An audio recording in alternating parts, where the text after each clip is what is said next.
Is your Nikon D5600 screen behaving erratically, making it impossible to compose your shots or review your photos? Let's get that fixed. First, a simple restart can often resolve temporary glitches. Power off your Nikon D5600 completely. Wait about 30 seconds, and then power it back on. This can reset internal processes that might be causing screen issues. Next, let's check your display settings. Press the playback button to see if an image appears. If it does, the issue might be with accessing the menu. If no image displays, we'll continue troubleshooting. For menu access, navigate to the Setup menu, then select Info Display Settings. Ensure that the Info Display and Live View Display are set to on or your preferred viewing mode. Sometimes, these can be accidentally turned off, making it seem like the screen isn't working. A low or faulty battery can sometimes cause unexpected behavior. Carefully remove the battery. Ensure it's properly charged if using a charger, and reinsert it firmly. A fresh, fully charged battery is always worth trying. Dust or smudges on the screen or around the camera body can sometimes interfere with touch functionality or sensor readings. If your camera relies on them for operation,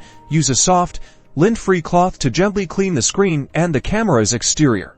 A corrupted memory card can also sometimes lead to display problems. Try removing the memory card, powering the camera on without it, and see if the screen functions normally. If it does, format the memory card backing up your photos first, or try a different card. If none of these steps resolve your short screen problem, it's possible there's more involved hardware issue. In this case, it's best to contact Nikon support or a qualified camera repair technician for further diagnosis and potential repair. By following these steps, you can effectively troubleshoot and hopefully resolve most common screen issues on your Nikon D5600.